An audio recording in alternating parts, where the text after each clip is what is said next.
আসসালামু আলাইকুম, আশা করি সবাই ভালো আছেন। আমি এই মুহূর্তে আছি কুষ্টিয়া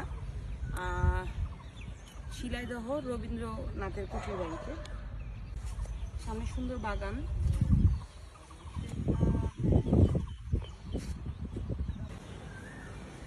এটা হচ্ছে 8 কোণা বিশিষ্ট টেবিল। এটা ওনার ব্যবহৃত টেবিল। এটা হচ্ছে ওনার সময় ব্যবহৃত আলমারি। আসলে ভিতরটা দেখা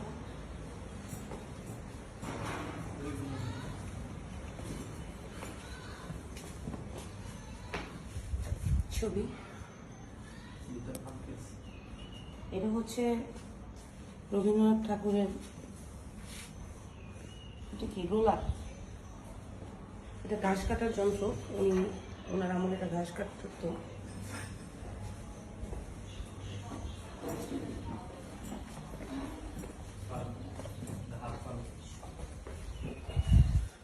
এইটা হচ্ছে রবীন্দ্রনাথ ঠাকুরের কর্তৃক ব্যবহৃত পালকি, তৎকালীন সময়ের পালকি, অনেক মজবুত।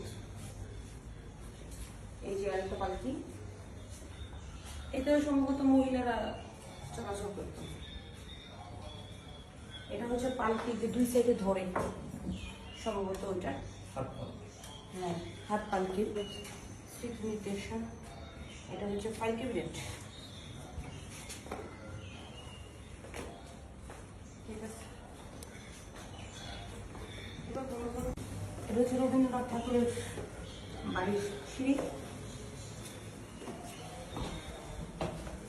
ওনার আমলের সিঁড়ি এটা। ঠিক আছে,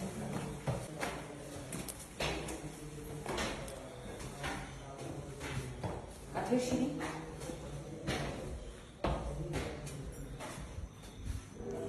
ওকে, ঠিক আছে। আমি যে রুমটাতে আছি, রবীন্দ্রনাথ ঠাকুরের বেড, খাট দেখতেই পাচ্ছেন, ওনার ছবি, খাটে বসা। এই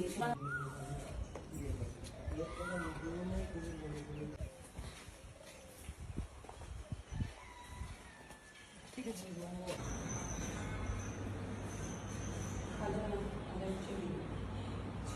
এটা রবীন্দ্রনাথ ঠাকুরের টেবিল।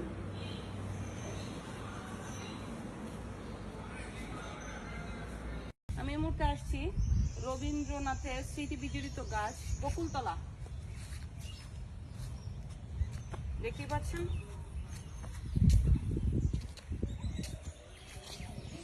এখানে সে কবিতা লিখত।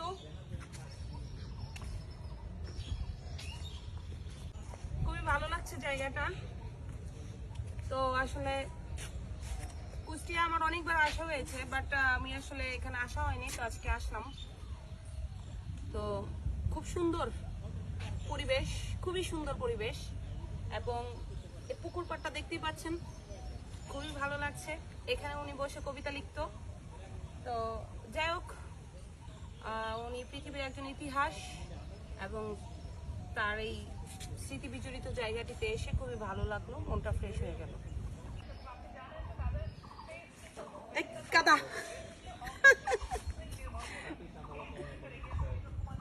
আসলে সুন্দর পরিবেশে দোলনা খাওয়ার মজাই আলাদা। তারপরে আমাদের বিশ্বকবি রবীন্দ্রনাথ ঠাকুরের স্মৃতি বিজড়িত জায়গা বকুলতলার পাশেই এই দোলনা। সব মিলিয়ে খুব ভালো লাগছে, খুবই ভালো লাগছে। ধন্যবাদ।